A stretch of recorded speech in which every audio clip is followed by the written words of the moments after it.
Bienvenidos! Welcome to another episode of Spain on a Fork. Today we're making one of those recipes that are truly incredible. We're talking a creamy Spanish white bean soup.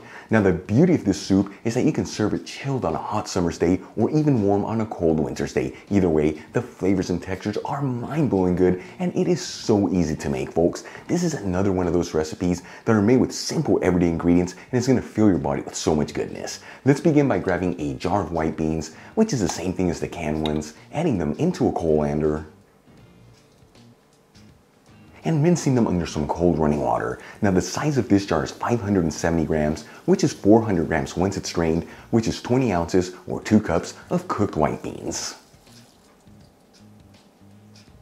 Once the beans have been well rinsed, I'm going to transfer them into a food processor. If you don't have a food processor, you can also use a blender here or even a handheld mixer. Then I'm going to add in 1 large clove of garlic I cut in half, 1 tablespoon of extra virgin olive oil, which is 15 milliliters,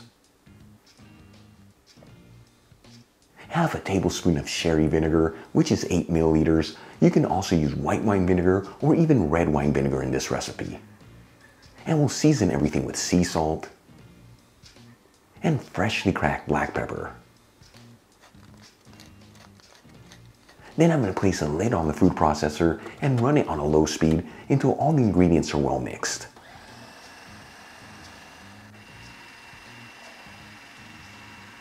Once everything is well mixed, I'm going to start slowly adding in some vegetable broth into the food processor. I'm going to add in about 1.5 cups, which is 355 milliliters. Now the broth that I'm using is homemade. You'll find the recipe on how to make it in the iCard above and description box below.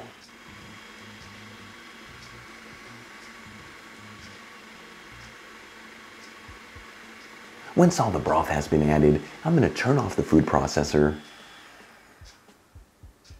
And as you can see, we've ended up with a beautiful creamy texture here, and this is going to slightly thicken up when we add it into the fridge. Now if you want your soup to be a little bit thicker, you just add in 1/4 cup less of the broth, and vice versa. If you want your soup to be a little runnier, add in 1/4 cup more vegetable broth. Either way, I'm going to run this for another 2 minutes on a low speed. That way everything's well mixed, and we end up with a creamy texture that has no lumps in it. After about 2 minutes, and we've ended up with a perfect creamy texture to the soup, I'm going to cover it with some saran wrap and add it into the fridge for at least 1 hour. That way all the flavors can develop. Now if you wanted to serve this soup at a warm temperature, you just add this mixture into a saucepan and heat it on a low heat between 5 to 10 minutes. You might need to add a little bit more broth in there, as when it starts heating, it's going to really thicken up. While the soup is cooling off in the fridge, let's get the rest of the ingredients ready. I'm going to finely dice half of a red onion,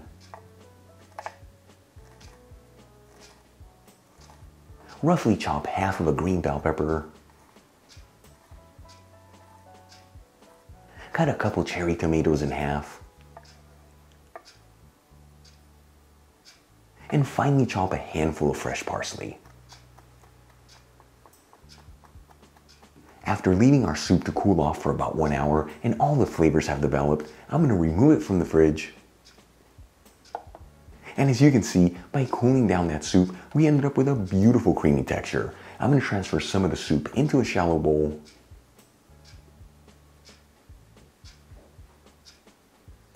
Gently add in the cherry tomatoes. Sprinkle some of the chopped green bell peppers. Some of the diced red onion. Drizzle it with some extra virgin olive oil. And top it off with some of the finely chopped parsley. Our creamy Spanish white bean soup is done. You saw this, so easy to make, simple ingredients, and truly one of the most beautiful presentations ever. Let's give this soup a try and see how it turned out.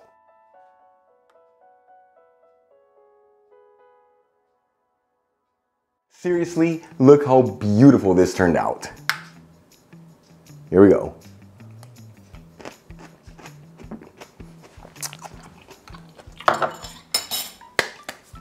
It is so good. It's got a beautiful creamy texture and all the ingredients together, the white beans with the vegetables, the perfect balance of goodness. But the secret to this recipe, use a good quality vegetable broth. This is what really flavors it and takes it to the next level. You saw this, very easy to make, simple ingredients, and like I told you at the beginning, the kind of dish that's gonna fill your body with so much goodness. Really quick before I go, a shout out to a couple of my patrons, Thomas Swain, Yvette Rivera, Nancy T, and David Anthony. Once again, guys, thank you so much for being patrons of Spain on a Fork. You know how much I appreciate you. For the rest of you, if you're not with me on Patreon, consider becoming one, as it really helps with ingredients and equipment to continue making videos like this. You'll find my Patreon link in the description box below and iCard above. If you enjoyed today's video, hit that like button, leave me a comment below, and if you're not subscribed, you know what to do. Smash that subscribe button. Till the next time, hasta luego. All right, folks, it's a wrap. And seriously, this soup is to die for. So good. Love you guys.